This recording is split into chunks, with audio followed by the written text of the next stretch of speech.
अस्सलाम वालेकुम, welcome to PSS engineering. दोस्तों मैं हूं हस्सान। दोस्तों ये जो वीडियो है ये पाकिस्तान स्टील मिल से रिलेटेड है।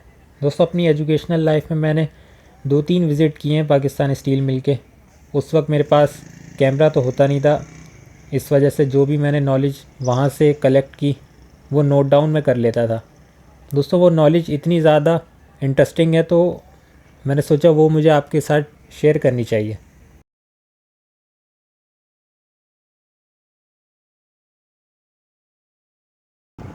दोस्तों कई सालों से हम सुनते आ रहे हैं कि पाकिस्तान स्टील मिल को प्राइवेटाइज़ कर देना चाहिए, क्योंकि इतना ज़्यादा लॉस हो चुका है स्टील मिल के ऊपर, इतने ज़्यादा कर्ज़ा चढ़ चुका है। और पाकिस्तान स्टील मिल इस वक्त तो बिल्कुल ही ऑफ हो चुकी है, शट डाउन है। जो वर्कर्स हैं उनको ये कहा जाता है कि आप 23 लाख रुपए ले लें और रिज़ाइन कर दें। तो दोस्तों इस वीडियो में मैं डिस्कस करूँगा आप लोगों के साथ कुछ ऐसी स्टील मिल के बारे में इंफॉर्मेशन शेयर करूँगा जो आप लोगों ने कभी नहीं सुनी होगी। पाकिस्तान स्टील मिल कब बनी, किस तरह बनी, कितनी प्रोडक्शन होती है, कौन कौन से प्लांट्स हैं, क्या काम करते हैं, किस तरीके से काम करते हैं, एक एक चीज़ इस वीडियो में आप लोगों के साथ मैं शेयर करूँगा। दोस्तों ये जो आप सामने एक प्लांट देख रहे हैं इसको कहते हैं आईएमडी, आयरन मेकिंग डिपार्टमेंट। मतलब स्टील बनाने के लिए जो आयरन ओर रिक्वायर्ड होता है सबसे पहले वो आता है स्टील मिल का एक प्लांट है जिसे हम कहते हैं जेटी प्लांट। स्टील मिल से तकरीबन 2 या 3 किलोमीटर दूर पोर्ट के ऊपर ये प्लांट बना हुआ है, जेटी प्लांट। वहाँ से एक कन्वेयर बेल्ट आ रही है जो स्टील मिल के अंदर तक आ रही है, स्टील मिल के स्टॉक यार्ड के अंदर। दोस्तों शिप के थ्रू आयरन ओर को जब मंगवाया जाता है तो उसको कन्वेयर बेल्ट के थ्रू जेटी प्लांट से स्टील मिल के स्टील यार्ड के अंदर शिफ्ट किया जाता है। दोस्तों इस कन्वेयर बेल्ट के ऊपर जो मोटर लगी हुई है ना, वो एक 3 फेज़ मोटर है जो 315 एचपी की मोटर है। और करंट की बात की जाए तो पर फेज़ 525 एम्पेयर करंट बनती है उसकी। दोस्तों ये एक मोटर इंस्टॉल्ड है जो आयरन ओर को जेटी प्लांट से कन्वेयर बेल्ट के थ्रू खींचती है, वहाँ से शिफ्ट करती है स्टील मिल के स्टॉक यार्ड के अंदर। दोस्तों उसके बाद वो आयरन ओर वहाँ से शिफ्ट होता है इस आईएमडी डिपार्टमेंट के अंदर। दोस्तों ये जो आप बड़े देख रहे हैं ये ब्लास्ट फर्नेस हैं। 2 ब्लास्ट फर्नेस दोस्तों पाकिस्तान स्टील मिल के अंदर इंस्टॉल्ड है। दोस्तों अगर आप लोगों को नहीं पता है तो सबसे पहले मैं आप लोगों को ये बता दूं कि स्टील मिल की जो कैपेसिटी है प्रोडक्शन की वो है 1.1 मिलियन टन पर मंथ। मतलब अगर स्टील मिल को 100% प्रोडक्शन पे चला दिया जाए तो 1.1 million ton per month steel की प्रोडक्शन की जा सकती है, 1.1 मिलियन टन। दोस्तों 1965 में 1967 में रशिया ने पाकिस्तानी स्टील मिल को इंस्टॉल किया। इस वजह से दोस्तों पाकिस्तानी स्टील मिल के अंदर जितने भी इंस्ट्रूमेंट्स लगे हुए हैं ना, जितने प्लांट्स हैं, जितनी मोटर्स हैं, जितने इंस्ट्रूमेंट्स हैं, जितने ब्रेकर्स हैं, वो सब रशियन इंस्ट्रूमेंट्स लगे हुए हैं। दोस्तों रशियन इंस्ट्रूमेंट्स की बात की जाए तो वह as compare to Chinese instrument या फिर जापानी इंस्ट्रूमेंट्स वो साइज़ में बड़े होते हैं। दोस्तों साइज़ बढ़ने की वजह से उनका जो ट्रांसफ़र टाइम होता है, स्विचिंग का जो टाइम होता है वो कम हो जाता है। लेकिन दोस्तों रिलायबिलिटी की बात की जाए तो रिलायबिलिटी में रशियन इंस्ट्रूमेंट्स बहुत ही ज़्यादा अच्छे होते हैं। और पाकिस्तान स्टील मिल के अंदर जितने भी इंस्ट्रूमेंट्स लगे हुए हैं सब प्लांट के ऊपर रशियन इंस्ट्रूमेंट्स लगे हुए हैं। और सिर्फ एक प्लांट स्टील मिल का ऐसा है दोस्तों जिसके अंदर एक भी रशियन इंस्ट्रूमेंट नहीं लगा हुआ है, सारे के सारे जापानी फ्यूजी इंस्ट्रूमेंट्स लगे हुए हैं। और वो एक प्लांट है जो स्टील मिल में सबसे एंड में जाके बना हुआ है जिसे हम कहते हैं सी वाटर। दोस्तों उस प्लांट के अंदर कोई भी रशियन इंस्ट्रूमेंट नहीं लगा हुआ है, सारे फ्यूजी के इंस्ट्रूमेंट्स लगे हुए हैं, जापानी इंस्ट्रूमेंट्स लगे हुए हैं। दोस्तों ये जो सी वाटर प्लांट है वो समंदर से पानी को पिक करता है और सारे के सारे प्लांट्स में सप्लाई करता है। उस प्लांट का दोस्तों ये काम है। दोस्तों इसके अलावा बात हो रही थी आईएमडी ब्लास्ट फर्नेस की बात हो रही थी। ये एक रशियन टेक्नोलॉजी है ब्लास्ट फर्नेस की जो आप सामने देख रहे हैं। दोस्तों ये एक ऐसे ब्लास्ट फर्नेस हैं जिसको कभी भी बंद नहीं किया जा सकता, साल के 365 दिन ये ऑन ही रहते हैं। अगर इसको बंद कर दिया जाए तो इसको स्टार्ट करने के लिए बहुत ज़्यादा कॉस्ट आपको पे करनी पड़ती है। जैसे इससे पहले भी इसमें से एक ब्लास्ट फर्नेस बंद हो चुका था जिसको ऑन करने के लिए चाइनीज़ ने खाली 2 अरब रुपये मांगे थे। और अब अगर आप देखें तो इस वक्त तो ये दोनों के दोनों ही शट डाउन हुए हैं बिल्कुल। मतलब स्टील मिल को जो भी अब ऑन करेगा तो इन दोनों ब्लास्ट फर्नेस को दोबारा से हीटअप करने के लिए उसको इतनी ज़्यादा कॉस्ट बेयर करनी पड़ेगी। दोस्तों स्टॉक यार्ड से आयरन ओर जब इस ब्लास्ट फर्नेस के अंदर शिफ्ट होता है तो दोस्तों ये जो ब्लास्ट फर्नेस है उस आयरन ओर को एक लावे की शेप में कन्वर्ट कर देता है। उसके बाद यहाँ से दोस्तों ट्रेन के थ्रू हम उस लावे को स्टील मिल के दूसरे प्लांट में शिफ्ट करते हैं। जो दूसरा प्लांट आप ये देख रहे हैं इसको हम कहते हैं एसएमडी, स्टील मेकिंग डिपार्टमेंट। दोस्तों आईएमडी जो आपने देखा था, एक आईएमडी और एक स्टील मेकिंग डिपार्टमेंट, ये ऑलमोस्ट मैनुअल प्लांट है। इसके अंदर काफ़ी ज़्यादा ऑपरेशंस हो रहे होते हैं, वो मैनुअल ऑपरेशंस हो रहे होते हैं। दोस्तों ये जो आप देख रहे हैं एसएमडी स्टील मेकिंग डिपार्टमेंट, इसके अंदर ये वो प्लांट है जब हम उस लावे को डिफरेंट स्टील के अंदर कन्वर्ट कर रहे होते हैं। मतलब आपने माइल्ड स्टील बनाना है, स्टेनलेस स्टील बनाना है, या स्टील की भी बहुत सारी टाइप्स होती हैं। आप इस प्लांट के ऊपर उस लावे को हम उनके ऊपर कन्वर्ट कर रहे होते हैं। एसएमडी में आपने माइल्ड स्टील बनाना है या स्टेनलेस स्टील बनाना है, उसके ऊपर उस लावे को कन्वर्ट कर रहे होते हैं और फिर इस प्लांट से उस प्रोडक्शन को दूसरे प्लांट्स के ऊपर शिफ्ट किया जाता है। मतलब जैसे इसके बराबर में ये एक प्लांट है जिसको हम बुलेट मिल कहते हैं, ये भी एसएमडी का एक डिपार्टमेंट है। और दोस्तों ये इतनी बड़ी एक मिल है जिसके लिए रशियंस ने कहा था कि सिर्फ और सिर्फ 5000 एम्प्लॉयज़ इस डिपार्टमेंट को चलाने के लिए इनफ हैं। लेकिन जो करप्ट मैनेजमेंट थी, उन्होंने सिर्फ इस डिपार्टमेंट के अंदर ही 10,000 से ज़्यादा एम्प्लॉयज़ को भर्ती किया हुआ था। दोस्तों स्टील मिल को बिगाड़ने में खाली करप्ट मैनेजमेंट का ही हाथ नहीं है, बल्कि वहाँ काम करने वाले एम्प्लॉयज़ का भी काफ़ी ज़्यादा हाथ है। वो किस तरह आगे चल के मैं आप लोगों को बताऊँगा। जैसे कि एक चीज़ मैं आप लोगों को ये बताता चलूँ कि पाकिस्तान स्टील मिल को अगर फुल कैपेसिटी पर चला दिया जाए तो उसकी अपनी इलेक्ट्रिसिटी की जो कंजम्पशन है वो है 90 मेगावाट। मतलब 90 मेगावाट स्टील मिल को चाहिए इलेक्ट्रिसिटी के चलने के लिए खाली। और ये 90 मेगावाट ऐसे नहीं बने, इसमें लोगों की इतनी ज़्यादा कोताहियाँ थी जिसकी वजह से स्टील मिल की अपनी पावर कंजम्पशन भी इतनी ज़्यादा बढ़ चुकी है, जो मैं अभी आप लोगों को आगे जाके एग्जांपल्स दूंगा। तो दोस्तों रशियंस ने कहा कि 5000 एम्प्लॉयज़ यहाँ पर इनफ होते हैं, लेकिन 10,000 से ज़्यादा एम्प्लॉयज़ को यहाँ पर भर्ती किया हुआ था।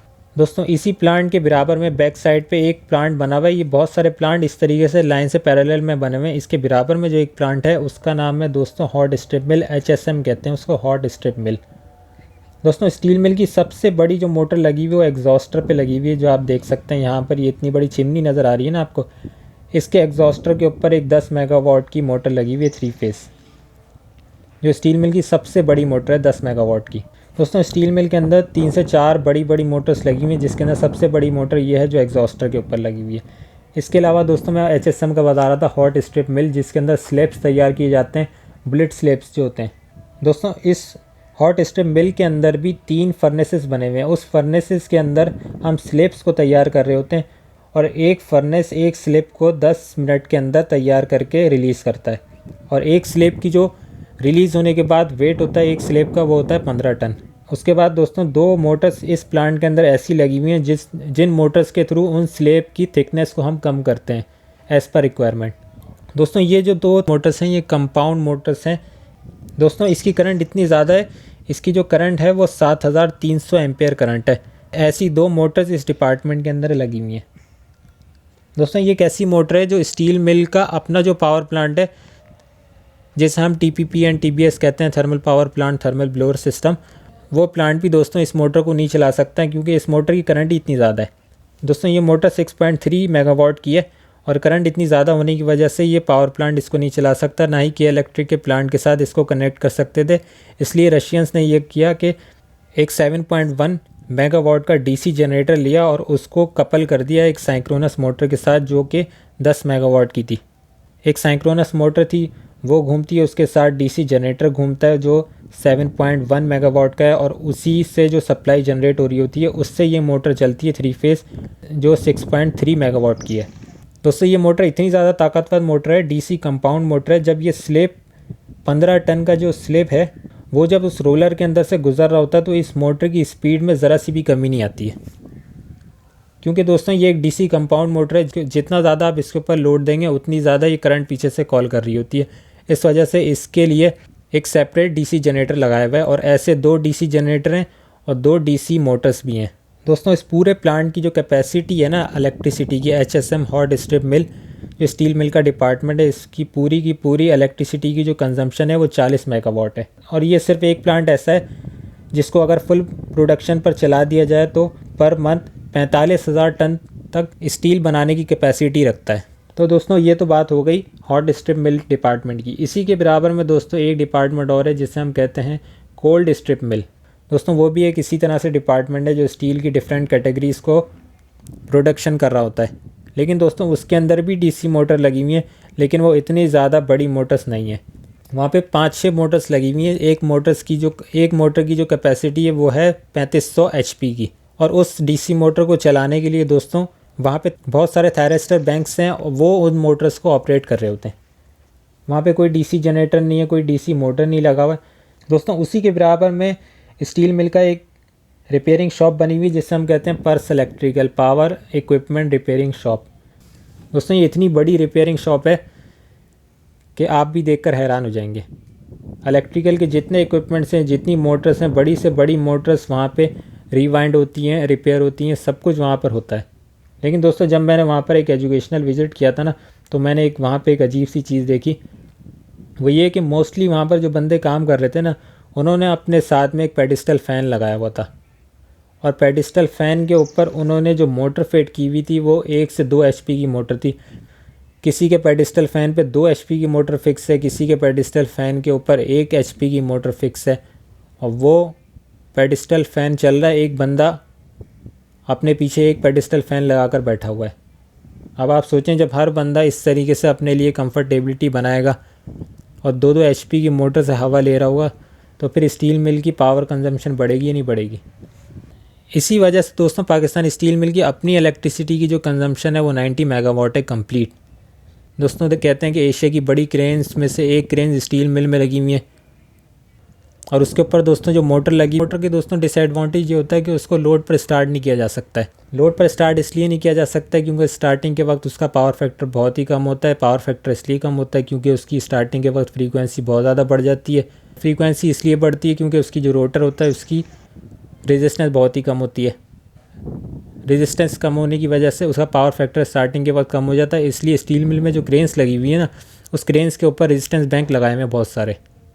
उस रेजिस्टेंस बैंक को क्रेन की जो मोटर है उसके साथ कनेक्ट कर दिया जाता है, जिसकी वजह से उनका स्टार्टिंग टॉर्क बढ़ जाता है। और स्टील मिल की जो क्रेन्स हैं इसी वजह से 180 टन तक का वेट उठाने की सलाहियत रखती हैं दोस्तों। इसी के साथ मैकेनिकल की भी वर्कशॉप बनी हुई है दोस्तों। स्टील मिल के बहुत सारे प्लांट हैं। यहाँ पर जो अब आप देख रहे हैं ये दोस्तों स्टील मिल का एक वाहिद डिपार्टमेंट है जो मुझे बहुत पसंद आया, क्योंकि मैं इलेक्ट्रिकल से रिलेटेड हूँ। तो ये जो अब आप देख रहे हैं ये है TPP and TBS thermal power plant, thermal blower system. दोस्तों ये स्टील मिल का पावर प्लांट है। दोस्तों इस प्लांट की कैपेसिटी की बात की जाए तो इस प्लांट के अंदर 3 जनरेटर्स हैं, मतलब 3 टर्बो अल्टरनेटर्स इंस्टॉल हुए हैं। एक टर्बो अल्टरनेटर की जो कैपेसिटी है वो है 55 मेगावाट, मतलब पूरे प्लांट की जो कैपेसिटी है वो है 165 मेगावाट इलेक्ट्रिसिटी जनरेट करने की। 165 मेगावाट का ये पावर प्लांट है स्टील मिल का thermal power plant, thermal blower system. दोस्तों पहले मैं आप लोगों को इस जनरेटर के बारे में बता दूं कि इस जनरेटर का जो टाइप मॉडल है वो TBY 55.273, मतलब 55 मेगावाट का ये एक जनरेटर है। ऐसे 3 पाकिस्तान स्टील मिल के अंदर इंस्टॉल्ड हैं, मतलब पूरे प्लांट की जो कैपेसिटी है वो 165 मेगावाट होती है। लेकिन अब ये पूरा प्लांट 165 मेगावाट जनरेट नहीं कर सकता है। उसकी काफ़ी सारी वजूहत हैं जो मैं भी आप लोगों को बताता हूँ। दोस्तों इस जनरेटर की जो वोल्टेजेस हैं वो 11,500 वोल्ट है, 3000 RPM है, फ्रीक्वेंसी 50 हर्ट्ज़ है। दोस्तों इस टर्बो अल्टरनेटर के अंदर वाटर कूलिंग का सिस्टम दिया हुआ है, और स्टील मिल का एक प्लांट है चिलर प्लांट जो वहाँ से पानी के टेम्परेचर को बहुत ही ज़्यादा कम कर देता है और उसके बाद इस प्लांट में ट्रांसफ़र करता है, जिसकी वजह से इस जनरेटर को साल के 365 दिन तक कंटिन्यूसली चलाया जा सकता है। दोस्तों पावर फैक्टर की बात की जाए 0.8 पावर फैक्टर है। USSR रशिया ने 1970 में इस जनरेटर को बनाया था। स्टेटर करंट की बात की जाए 3460 एम्पेयर करंट है। रोटर करंट की बात की जाए तो 1280 एम्पेयर है। दोस्तों 3 जनरेटर ये पाकिस्तान स्टील मिल के अंदर जनरेट है, लेकिन ये जनरेशन अब इसलिए नहीं कर सकते हैं क्योंकि इनकी टरबाइंस ख़राब हो चुकी हैं। टरबाइंस के जो स्टेजेस होते हैं दोस्तों वो ख़राब हो चुके हैं। कुछ साल पहले इन्होंने टरबाइन के स्टेजेस को भेजा था फैसलाबाद में एक जगह है जहाँ पे टरबाइन के स्टेजेस को रिपेयर किया जाता है, लेकिन वहाँ से जब वो रिपेयर होकर निकले तो वो ट्रांसपोर्टेशन के दौरान स्टेजेस ख़राब हो गए। जब ये यहाँ पहुँचे तो स्टेजेस काफ़ी ज़्यादा उनकी शेप ख़राब हो गई। उसके बाद उनके स्टेजेस को इन्होंने कट करके छोटा कर दिया। जब वो टरबाइन के स्टेजेस छोटे हो गए साइज़ में, तो इस वजह से स्ट्राइकिंग फोर्स कम होने की वजह से ये जनरेटर्स अब फुल प्रोडक्शन पे 55 मेगावाट जनरेट नहीं कर सकते हैं। दोस्तों इसके साथ जो स्टेजेस कनेक्ट हो सकते हैं वो 28 स्टेजेस भी हैं टरबाइन के, 13 भी हैं, 15 भी है। दोस्तों तीनों जनरेटर्स के साथ बॉयलर्स लगे हुए हैं। दोस्तों एक बॉयलर की जो कैपेसिटी है वो है 220 टन पर आवर, मतलब 220 टन पानी को वो 1 आवर के अंदर स्टीम में कन्वर्ट कर देते हैं। ऐसे 3 बॉयलर्स लगे हुए हैं जिनका टेम्परेचर होता है 540 डिग्री सेंटीग्रेड। ऐसे 3 बॉयलर्स लगे हुए हैं। दोस्तों स्टील मिल के अंदर इन जनरेटर से 1 मेगावाट जनरेट करवाने के लिए 4 टन गैस रिक्वायर्ड होती है, मतलब 4 टन स्टीम रिक्वायर्ड होती है। और एक जनरेटर की कैपेसिटी जो है 55 मेगावाट है। ऐसे 3 जनरेटर्स कनेक्टेड हैं, मतलब 660 टन स्टीम रिक्वायर्ड होती है अगर इसको फुल कैपेसिटी पर चलाया जाए। लेकिन स्ट्राइकिंग फोर्स कम होने की वजह से ये कंप्लीट इलेक्ट्रिसिटी की जनरेशन नहीं कर पाते हैं। जब मैंने एक एजुकेशनल विज़िट किया था उस वक्त 2 जनरेटर्स उस वक्त चल रहे थे, एक उस वक्त भी बंद था और दोनों के दोनों 32 मेगावाट जनरेट कर रहे थे। दोस्तों पाकिस्तान स्टील मिल के अंदर आप ये देख रहे हैं बहुत सारी चिमनीस लगी हुई हैं, जिनमें से सबसे बड़ी चिमनी जो आपको मैंने दिखाई एग्जॉस्टर वाली, जिसके ऊपर 10 मेगावाट की मोटर लगी हुई है, एसी मोटर एग्जॉस्टर पर। दोस्तों बताने का मकसद ये कि पाकिस्तान स्टील मिल के अंदर जितनी प्रोडक्शन होती है उसके अंदर 4-5 किस्म की हमें गैसेस भी मिलती हैं, जिनमें से एक गैस नेचुरल गैस है, ब्लास्ट फर्नेस गैस है, कोक ओवन गैस है। एक स्टील मिल का प्लांट और भी है जिसका नाम है COBP, मतलब कोक ओवन। उसके कंप्लीट स्टैंड फॉर मुझे इस वक्त याद नहीं है, लेकिन वो कोक ओवन का प्लांट है। स्टील में से जो गैसेस निकलती हैं उसको ये लोग यूटिलाइज़ कर रहे होते हैं। ऐसा नहीं होता कि चिमनी के ज़रिए कंटिन्यूसली उसको एयर में डिस्चार्ज कर दें। कोक ओवन का मतलब वहाँ पे कोयला बन रहा होता है। तो कोक ओवन गैस जनरेट होती है। एक गैस होती है टारकोल गैस, जिससे पेट्रोल और डीजल भी बनाया जाता है। डीजल से आप देखते हैं कि पाकिस्तान स्टील मिल की जो भी बसेस चल रही होती हैं वो उसके अंदर यूटिलाइज़ हो रहा होता है। और 5वीं जो गैस होती है वो होती है कोलदार गैस, जिससे कोयला जलाया जा रहा होता है। दोस्तों पाकिस्तान स्टील मिल के प्लांट को के इलेक्ट्रिक के साथ भी सिंक किया जाता है। 2 प्लांट को एक साथ सिंक करने के लिए 3 चीज़ों का सेम होना ज़रूरी है, voltage, frequency and phase sequence. मतलब काफ़ी सारे प्लांट हैं।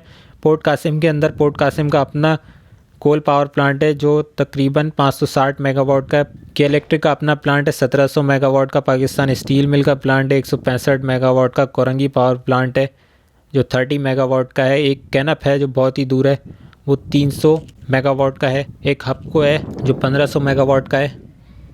ये सारे के सारे प्लांट दोस्तों एक दूसरे के साथ इंटरकनेक्टेड होते हैं। कनेक्ट होने के लिए इनको 3 चीज़ें सेम करनी होती हैं, एक वोल्टेज, फ्रीक्वेंसी और तीसरा फेज सीक्वेंस। तो ये एक दूसरे को इसी तरीके से इलेक्ट्रिसिटी सेल भी कर सकते हैं और गेन भी कर सकते हैं। इसके अलावा दोस्तों पाकिस्तान स्टील मिल में छोटे प्लांट भी काफ़ी ज़्यादा हैं। जैसे मैंने बताया रेफ्रिजरेशन के प्लांट है, इसके अलावा ऑक्सीजन का प्लांट है। दोस्तों ये पाकिस्तान स्टील मिल इतनी ज़्यादा अच्छी इंडस्ट्री है, लेकिन इतनी ज़्यादा पुरानी हो चुकी है कि इस वक्त ये स्क्रैप हो चुकी है, बंद। पहले ये प्लांट एक मैनुअल प्लांट था और इतना अरसा इसको बंद कर दिया गया। इसकी वजह से इसको स्टार्ट करने के लिए भी इतनी ज़्यादा कॉस्ट रिक्वायर्ड है कि इसको कोई परचेज़ करने से पहले भी सोचेगा। तो दोस्तों ये कुछ नॉलेज थी जो मैं आप लोगों के साथ शेयर करना चाहता था पाकिस्तान स्टील मिल के बारे में। दोस्तों हर वीडियो आप लोगों के अपने काम के लिए नहीं होती, इस तरह की वीडियो भी आप लोगों के लिए बहुत काम की होती हैं। जो लोग रिसर्चर होते हैं वो लोग हर वीडियो को देख रहे होते हैं, क्योंकि किसी भी वीडियो में उनकी कोई भी काम की बात निकल आ सकती है। तो दोस्तों ये कुछ नॉलेज थी जो मैं आप लोगों के साथ शेयर करना चाहता था। आई होप आप लोगों को पसंद आई होगी। अगर पसंद आई है तो इसे लाइक ज़रूर कर दीजिएगा और इस वीडियो को ज़्यादा से ज़्यादा अपने दोस्तों में, फ्रेंड्स में शेयर कीजिएगा। अगर आप मेरे चैनल पर नए हैं तो इसे सब्सक्राइब कर लीजिएगा, ताकि मेरी सभी आने वाली वीडियो आप लोगों को नोटिफिकेशन पर मिल जाए। Thank you so much.